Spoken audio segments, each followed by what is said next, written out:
In this lecture, we are going to discuss how to work with large datasets in PyTorch, specifically large image datasets. When you're first learning about deep learning, it's convenient to have datasets like MNIST, CFAR10, and SVHN preloaded into a CSV or a NumPy array. That way, you can focus on the machine learning aspects and not the data processing aspects. But in the real world, images don't come in the form of CSVs. Instead, images are images. In other words, actual image files like JPEG, PNG, and so forth. These are files that sit on your computer. They are not organized in a nice NumPy array for you. On top of that, images are usually much larger than what you see in MNIST or CFAR10, where you have a 28 by 28 image or a 32 by 32 image. ImageNet models like VGG and ResNet are trained on images of size 224 by 224, which is an order of magnitude larger than MNIST.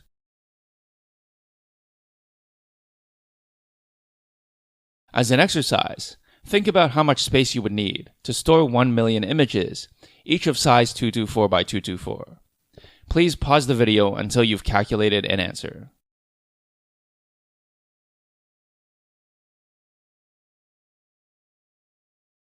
Alright, so hopefully you thought about how much space it would take to store 1 million images of size 224 by 224. Here's how much space it would take up. First, we have 1 million images. Multiply that by 224 by 224 by 3, the number of bytes per image. This is the total number of bytes our dataset would take up.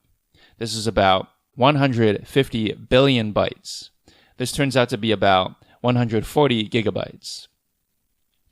It should be clear that you cannot fit a dataset of this size into memory on a standard machine.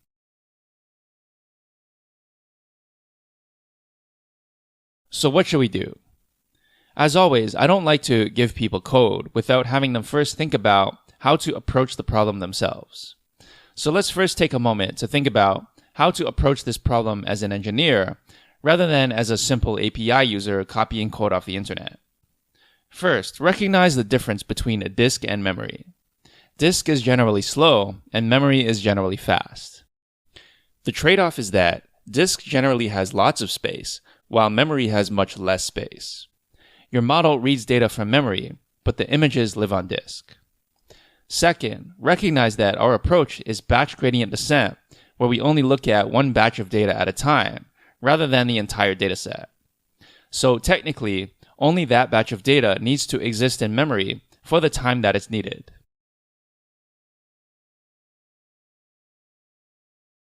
In fact, that's all we need to know. Let's suppose we have two arrays to represent our dataset: a list of file names where the images live, and a list of target labels for those images. Let's say our batch size is 32.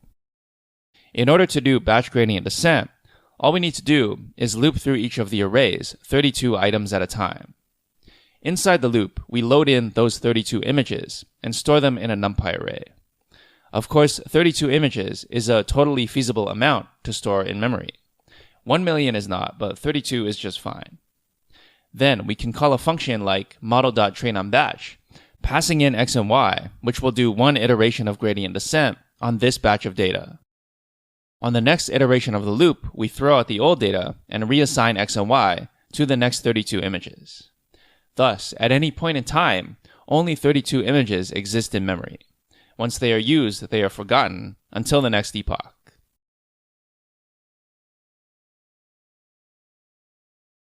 Luckily, in code, although you could do this manually, you don't have to. We're going to make use of a few special functions and classes that make it very easy for us. First, I'm going to show you all the main ingredients, and then I'll describe how to put them all together. What you should recognize is that this is just like the dataset and data loader combinations we've seen throughout the course. Previously, the image dataset objects we used before loaded in images into single arrays. These images were very tiny, so that was okay.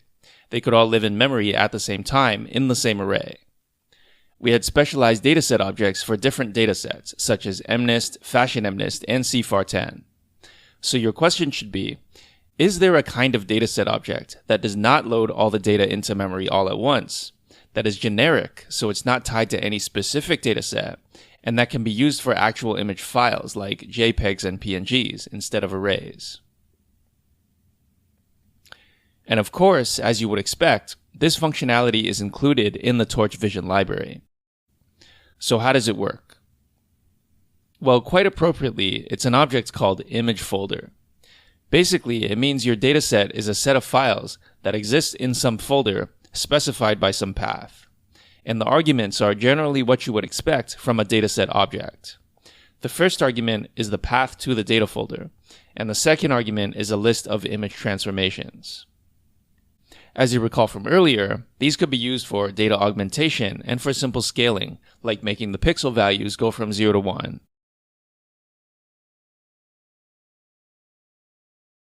The last thing I want to mention in this lecture is that using the image folder dataset object necessitates a very specific folder structure.